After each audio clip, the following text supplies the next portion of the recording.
తారీఖు 10వ నెలలో 2009 నుండి 12/12/2019 తేదీ వరకు ఈ ప్రాంతాన్ని తనిఖీ చేయడమైంది అధ్యక్ష.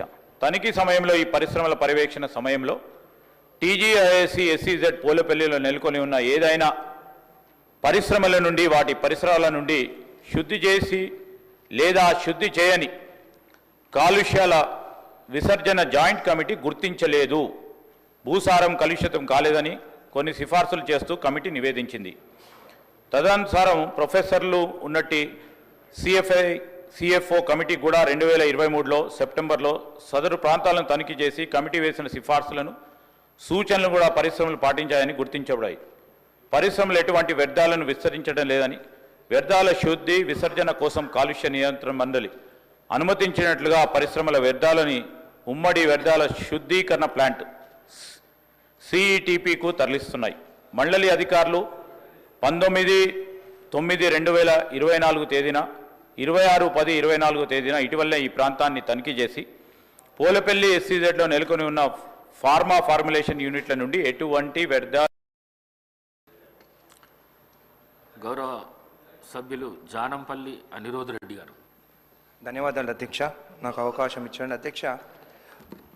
ఒక సబ్మిషన్ అధ్యక్ష, మొన్నటి వరకు లెజిస్లేటివ్ సైట్లో అధ్యక్ష నాకు క్వశ్చన్ వేరేది ఉంటే అది చేంజ్ అయింది అధ్యక్ష. ఐఎమ్ రిక్వెస్టింగ్ ఈ క్వశ్చన్ ఏంటంటే contempt of court cases on IAS and IPS officer అధ్యక్ష. ఆ క్వశ్చన్ చేంజ్ అయ్యి మళ్ళీ ఇది అరవిందో పొల్యూషన్ క్వశ్చన్ వచ్చింది అధ్యక్ష. సో ఐ రిక్వెస్ట్ ఈ సెషన్లో ఆ అవకాశం కూడా నాకు ఇవ్వాలని అధ్యక్ష. ఇంతకుముందు గౌరవనీయులు మంత్రివర్యులు మాట్లాడింది అధ్యక్ష పొల్యూషన్ గురించి. అధ్యక్ష 2017లోనే అధ్యక్ష వ్యవసాయ శాఖ అధ్యక్ష ఈ పోలేపల్లి ఎస్సీజెడ్ చుట్టుపక్కల ప్రాంతాల్లో అధ్యక్ష అసలు వ్యవసాయమే చేయలేము పొల్యూషన్ వల్ల అని చెప్పేసి కూడా నివేదిక ఇవ్వడం జరిగింది అధ్యక్ష. ఇదే కాకుండా అధ్యక్ష 3rd సెషన్లో కూడా నేను ఈ పొల్యూషన్ గురించి మాట్లాడిన తర్వాత కూడా అధ్యక్ష 31 జూలైలో మాట్లాడిన అధ్యక్ష 31 ఆగస్టు నాడు అధ్యక్ష ఇది సాక్షి పేపర్ అధ్యక్ష అరవిందో యామ్నిల్ కంపెనీ నుండి అధ్యక్ష వాటర్ మొత్తం పొల్యూటెడ్ వాటర్ విచ్చలవిడిగా పైప్ లైన్ల ద్వారా ముద్రేట్పరి చెరువుకి మొత్తము విరిసినట్టు ఇది మొత్తం ఫోటోస్ ప్రూఫ్తో సహా అధ్యక్ష పేపర్లు వచ్చింది. అదే కాకుండా అధ్యక్ష 10th అక్టోబరు సాక్షిలో, ఆంధ్రజ్యోతిలో ఆగస్టు 24 నాడు, 31 ఆగస్టు ఆంధ్రజ్యోతిలో, ఈనాడులో 31 ఆగస్టు అధ్యక్ష. అంటే సెషన్లో మాట్లాడిన తర్వాత కూడా పొల్యూషన్ వస్తుందని చెప్పిన తర్వాత కూడా పొల్యూషన్ కంట్రోల్ బోర్డు యాక్షనే తీసుకుంటలేదు అధ్యక్ష. ఇదే కాకుండా అధ్యక్ష మొన్న వాళ్ళకందరికీ నేను క్వశ్చన్ పెట్టిన తర్వాత నోటీసులు పంపించాను అధ్యక్ష. అయితే రైతులు ఇట్లా పొల్యూషన్ వచ్చినప్పుడు రైతులు ఫోన్ చేస్తే పొల్యూషన్ కంట్రోల్ బోర్డులో కంప్లైంట్ ఇవ్వమని చెప్పడం జరిగింది అధ్యక్ష. వాళ్ళు 7th అక్టోబర్ నాడు కంప్లైంట్ ఇస్తే అధ్యక్ష అప్పుడు వాటర్ వాళ్ళు వదులుతున్నారు అధ్యక్ష. లైవ్లో నేను కూడా చూస్తాను. వాటర్ వదిలిన తర్వాత కంప్లైంట్ ఇస్తే అధ్యక్ష పీసీబీ సభ్యులు అధ్యక్ష 26th అక్టోబర్ నాడు వచ్చింది. అంటే అంతా ఆగిపోయిన తర్వాత అంతా సర్దుకున్న తర్వాత 26th అక్టోబర్ నాడు వచ్చి మళ్ళీ వీళ్ళని మొన్న 11th 12th ఈ మంత్ 11th నాడు పిలిచినారు అధ్యక్ష. ఎందుకంటే నేను క్వశ్చన్ పెట్టింది కాబట్టి 11th నాడు డిసెంబర్లో పిలిచిన తర్వాత రైతులు పాపం కిరాయిలు పెట్టుకొని పొల్యూషన్ బోర్డుకి సనత్ నగర్ వెళ్తే అధ్యక్ష వాళ్ళకి ఏమని చెప్పినారు తెలుసు అధ్యక్ష 3 గంటలు కూర్చోబెట్టిన తర్వాత సీసీ కెమెరాలు పెట్టమని చెప్పినారు అధ్యక్ష. సీసీ కెమెరాలు పెడితే ఏమొస్తుంది అధ్యక్ష? మొత్తం చుట్టుపక్కలంతా రైతులు వ్యవసాయమే చేసుకోలేకపోతున్నారు, వాళ్ళకి నష్టపరిహారాన్ని కట్టియాలి. ఇంకోటి అధ్యక్ష ఈ పొల్యూషన్ కంట్రోల్ బోర్డు కరెక్ట్గా నామ్స్ ఇంప్లిమెంట్ చేస్తే అధ్యక్ష ఖచ్చితంగా పొల్యూషన్ రాదు అధ్యక్ష. 90% ఇంప్లిమెంట్ చేసినా కానీ పొల్యూషన్ రాదు అధ్యక్ష. ఈరోజు రైతులు ఎందుకు భయపడుతున్నారు అధ్యక్ష? ఫార్మా కంపెనీస్ అంటే పొల్యూషన్ వస్తాయని. గత 10 సంవత్సరాల్లో పొల్యూషన్ బోర్డు యాక్షన్ తీసుకోదు అధ్యక్ష. నేను కూడా పోయినాను కోర్టుకి. రెడ్ కేటగిరీ జోన్ ఉన్న ఇండస్ట్రీస్ 1 కిలోమీటర్ లోపల ఉంటే షిఫ్ట్ చేయాలంటే పోయిన చీఫ్ సెక్రటరీ సోమేష్ కుమార్ గారు 2 ఏళ్లలో షిఫ్ట్ చేస్తామని ఎన్జీటీకి అప్పుడు పెట్టినా కానీ ఇన్ఫర్మేషన్ ఇచ్చినా కానీ కూడా సబ్మిషన్ చేసినా కానీ కూడా అధ్యక్ష ఈ రోజుకి అలాంటి ఫ్యాక్టరీ షిఫ్ట్ కాలేదు అధ్యక్ష. ఖచ్చితంగా పొల్యూషన్ బోర్డు యాక్షన్ తీసుకోవాలని చెప్పి నేను కోరుకుంటూ ఈ రైతులకి మా ముదిరాజ్ బిడ్డలకు కూడా కంపెన్సేషన్ కట్టాలని చెప్పి కోరుకుంటున్నాను అధ్యక్ష. ధన్యవాదాలు. మినిస్టర్ గారు. గౌరవ సభ్యులు అనిరుద్ రెడ్డి గారు ఈరోజు 26 అక్టోబర్కు సంబంధించి అదేవిధంగా ఆగస్ట్ 24లో కూడా అరబిందో అమాన్యుయల్ కంపెనీకి సంబంధించిన అంశాలను సభ దృష్టికి తీసుకొచ్చారు అధ్యక్ష. వ్యవసాయ శాఖకు సంబంధించి మేము కూడా కోరుతాం అధ్యక్ష. వ్యవసాయ శాఖకు సంబంధించిన నివేదిక సంబంధించి మరొక మారు నివేదిక కోరుతాం. మళ్ళా కాలుష్యానికి సంబంధించి ఎక్కడైనా పీసీబీ నామ్స్కు వ్యతిరేకంగా పరిశ్రమలకు సంబంధించిన వారి డిశ్చార్జ్ ఏదైతే ఉంటుందో ఎఫ్లుయెంట్ ట్రీట్మెంట్కు సంబంధించిన అంశం విషయంలో ఎక్కడైనా ఇబ్బంది జరిగినా కానీ వెనువెంటనే చర్యలు తీసుకోవడం జరుగుతుందని గౌరవ సభ్యులకు తెలియజేస్తా ఉన్నాం. పీసీబీ నామ్స్ పూర్తి స్థాయిలో ఇంప్లిమెంట్ చేయాలని చేసే ప్రయత్నంలోనే పూర్తి స్థాయిలో మా ప్రయత్నాలు జరుగుతూ ఉన్నాయి. మరి పొల్యూషన్ కంట్రోల్ బోర్డుకు సంబంధించిన అధికారుల నుంచి మరి మాకు వచ్చిన నివేదిక ప్రకారం కూడా సార్ ఈరోజు మరి ఎన్జీటీకి సంబంధించిన నివేదిక 2023లో మరి వారి నివేదిక ఆ రోజు వారు ప్రవేశపెట్టినప్పుడు ఎక్కడ కూడా ఈ పరిశ్రమల నుంచి డిశ్చార్జ్ కావటం లేదని వ్యర్థ విస్తరణ జరుగుతలేదని చెప్పడం జరిగింది. అయినా కానీ ఈరోజు గౌరవ సభ్యులు చెప్తా ఉన్న అంశాలను దృష్టిలో పెట్టుకొని మరొకసారి వ్యవసాయ అధికారులను కూడా మేము కోరుతాం. మరి ఎక్కడెక్కడైతే వారి వ్యవసాయానికి సంబంధించిన భూములు దీనివల్ల నష్టపోతూ ఉన్నారో పీసీబీకి సంబంధించిన నామ్స్ ఎక్కడైతే ఇంప్లిమెంట్ కావటం లేదో తప్పకుండా మరొకసారి మేము దాన్ని రీఅజ్యూర్ చేస్తూ ఉన్నాం. గౌరవ సభ్యులకి తప్పకుండా ఇంప్లిమెంట్ చేసే కార్యాచరణ తీసుకుంటామని మనం చేస్తాం. క్వశ్చన్ నంబర్ 548 రాష్ట్రంలో నూతన టీజీఐఐసి పార్కుల ఏర్పాటు గౌరవ పరిశ్రమల శాఖ మంత్రి గారు.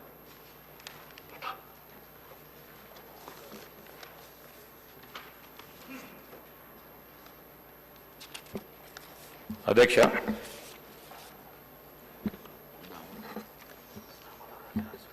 ఈరోజు గౌరవ సభ్యులు వెంకటరమణారెడ్డి గారు అడిగిన ప్రశ్నకు మొదటి సమాధానం, తగిన జాగ్రత్తలు తీసుకుంటూ తెలంగాణలో కొత్త పారిశ్రామిక పార్కుల ఏర్పాటు కోసం తెలంగాణ పారిశ్రామిక మౌలిక సదుపాయ సంస్థ టీజీఐఐసి తెలంగాణ రాష్ట్రంలో 35 ప్రదేశాలకు వర్తింపజేస్తూ 13,741 ఎకరాల భూమిని గుర్తించింది. అధ్యక్ష, రెండవ ప్రశ్నకు సమాధానం, పారిశ్రామిక పార్కుల ఏర్పాటు నిమిత్తం గుర్తించిన ప్రదేశాల్లో 13,741 ఎకరాల విస్తీర్ణం గల భూమిని గుర్తించడం జరిగింది. ఇందులో 2,338 ఎకరాలు ప్రభుత్వ భూమి కాగా 7,638 ఎకరాలు ప్రభుత్వ అసైన్డ్ భూమి, 3,765 ఎకరాలు పట్టా భూమిని తగిన ప్రక్రియ చేపట్టడం ద్వారా సేకరించాలని ప్రతిపాదించాం. అధ్యక్ష, సి ప్రశ్నకు సమాధానం, పై ప్రదేశాల్లో రెవెన్యూ అధికారుల నుండి భూమిని భౌతికంగా స్వాధీనం చేసుకున్న తర్వాత లేఅవుట్లు తయారు చేసి అవసరమైన అనుమతులన్నిటిని కూడా పొందిన తర్వాత పారిశ్రామిక పార్కు ఏర్పాటు నిమిత్తం అవసరమైన మౌలిక సదుపాయాలు అభివృద్ధి చేయడానికి అవసరమైన చర్యలు తీసుకోబడతాయి. అధ్యక్ష, గౌరవ సభ్యులు కాటేపల్లి వెంకటరమణారెడ్డి గారు. అధ్యక్ష, నేను ఇచ్చిన ప్రశ్న నేను 7, 8 ఎఫ్ వారు ABCDEF ప్రశ్నలో ఇస్తే 2, 3 పెట్టేసి మీరు కట్ చేశారు. మరి అంటే ఏదంటే అది మీరు తీసుకోవచ్చా లేక అడిగిన ప్రశ్నకు సమాధానం తెప్పచ్చా అనేది మీరు చెప్పాలి. అధ్యక్ష, మరి నేను అడిగిందేమో ఒకటి, చెప్పేది ఒకటి. మీరు ప్రశ్న నేను అడిగిన ప్రశ్నలో 3, 4 పెట్టేసి అవేవో అయిపోయినాయని చెప్పేస్తున్నారు. నేను టీజీఐఐసి ద్వారా గత ప్రభుత్వంలో కానీ ఎప్పుడైనా సరే ఇప్పటి వరకు ఉన్నటువంటి పార్కులన్నీ దాంట్లో ఏ యూనిట్లకు మీరు అలాట్మెంట్ చేశారు, ప్రొడక్షన్ ఏ యూనిట్లు స్టార్ట్ చేసినాయి, ఏ ప్రొడక్షన్ స్టార్ట్ చేసింది, ప్రొడక్షన్ స్టార్ట్ చేయని యూనిట్లు ఏవి, ఆ ప్రొడక్షన్ స్టార్ట్ చేయని యూనిట్లను తిరిగి మరి అది ఆ స్థలాన్ని మళ్ళీ తిరిగి ప్రభుత్వం స్వాధీనం చేసుకోవచ్చు కదా, ఆ రూల్ ప్రకారం స్వాధీనం చేసుకున్నారా, ఏం చేశారని చెప్పేసి ఇట్లా నేను ఒక 8 ప్రశ్నలు పెడితే మీరు 3,000 ఎకరాలు తీసుకున్నాం, కొత్త పార్కులు ఇట్లా చేస్తున్నాం అని చెప్పారు. గతంది నేను పెట్టిన ప్రశ్న మీరు పూర్తి స్థాయిలో లేదు అనేది నేను తెలియజేస్తున్నా గౌరవ మంత్రివర్యులకు. మరి మీకు నేనైతే ఇచ్చిన ప్రశ్న నా చేతిలోనే ఉంది. మరి ఆ ప్రశ్నకు సమాధానం ఇదైతే కాదని నేను అంటున్నాను. మినిస్టర్ గారు. అధ్యక్ష, మా డిపార్ట్మెంట్కు సంబంధించి వచ్చిన ప్రశ్నకు సంబంధించిన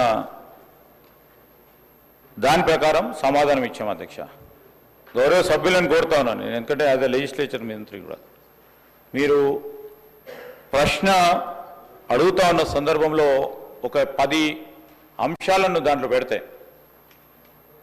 మరి ఆ లెజిస్లేచర్ డిపార్ట్మెంట్కు సంబంధించి కూడా వారు అన్నిటిని కూడా క్లబ్ చేసి సారాంశంగా 3-4 దానికి ఇవ్వటం జరుగుతుంది అధ్యక్ష. ఆ ప్రక్రియలో ఎక్కడైనా మిస్ కావచ్చు. రెండో అంశం అయితే ఇంకో రీతిలో రండి, ప్రశ్నకు సమాధానం చెప్తాం. మాకు వచ్చిన మా డిపార్ట్మెంట్కు సంబంధించి ప్రశ్న ఏ విధంగా వచ్చిందో దానికి సమాధానం ఇవ్వబడటం జరిగింది. సో 10 అంశాలను ఒకటే ప్రశ్నలో ఉండటం జరిగింది కావచ్చు, దాన్ని మేము కూడా పరిశీలన చేస్తాం. ఆ ప్రక్రియలో కూడా చేపట్టడం జరుగుతుంది అధ్యక్ష. మీరు మాకున్నంత సమాచారం మేరకు మీరు ఏదైనా ప్రశ్న అడిగితే తప్పకుండా సమాధానం చెప్తాం. ఇప్పుడు కూడా ఆ ప్రశ్నకు సంబంధించిన అంశాలు, ఎందుకంటే ఎన్ని పార్కులు ఉన్నాయి, ఆ పార్కులో ఎంతమంది ప్రొడక్షన్ తీస్తూ ఉన్నారు, ప్రొడక్షన్ ఎవరైతే తీయటం లేదో వారి సమాచారానికి సంబంధించి పూర్తి స్థాయిలో వివరాలు సభ్యునికి తెలియజేయటం జరుగుతుంది అధ్యక్ష. అధ్యక్ష, ఈరోజు నేను అడిగిన ప్రశ్నలు మీరు అన్నట్టు మళ్ళీ తిరిగి ఒకే ప్రశ్నను 3 విశదీకరించి లేకుంటే కలిపి నేను చెప్పలేదు అధ్యక్ష. నేను ఒకే రకంగా ఒక్కొక్క ప్రశ్నను విడివిడిగానే అడిగిన ప్రశ్నలో ఏదైతే ఉందో అది తిరిగి రెండో ప్రశ్నలో రాలేదు. కావాలంటే నన్ను చదవమంటే నేను చదువుతా, లేదు మీ దగ్గర ఉన్న ఇక్కడ ఉన్నటువంటి సబ్మిట్ నేను చేసినా కాబట్టి మీ దగ్గర నా ప్రశ్న మీ దగ్గర ఉంటుంది. నేను దగ్గర 80 ప్రశ్నలు ఇచ్చినాం, అందులో నుంచి ఒకటి పెట్టారు, సంతోషం, కాదని అనట్లేదు. కానీ ఇది పూర్తిగా మీకు అనుకూలంగా ఉన్నది, మీకు అవసరం ఉన్నది, మీరు చేస్తున్నటువంటి కొత్త పనిని మాత్రమే చెప్పారు. నేను కొత్తది మొదటి ప్రశ్నగా అడిగాను, కానీ పాతవి ప్రతిదీ అడిగాం.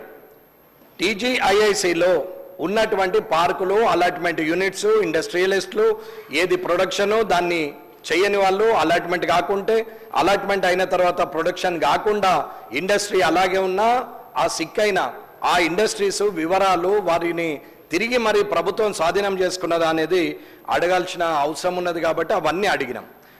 మీరు నాకు పంపిస్తామంటే సంతోషం, కాదని అనట్లేదు.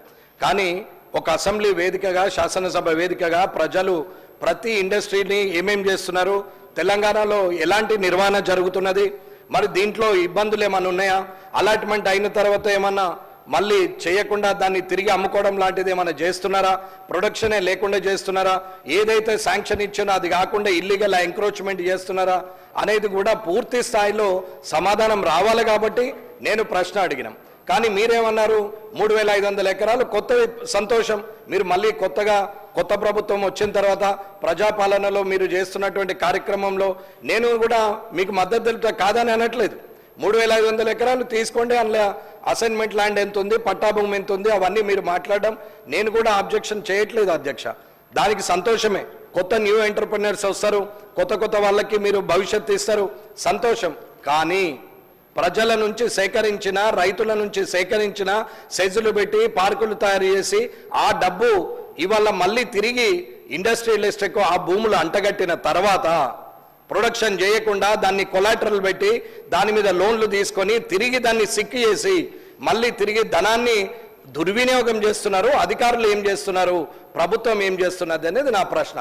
లోతుగా మాట్లాడితే ఇవన్నీ ప్రశ్నలు.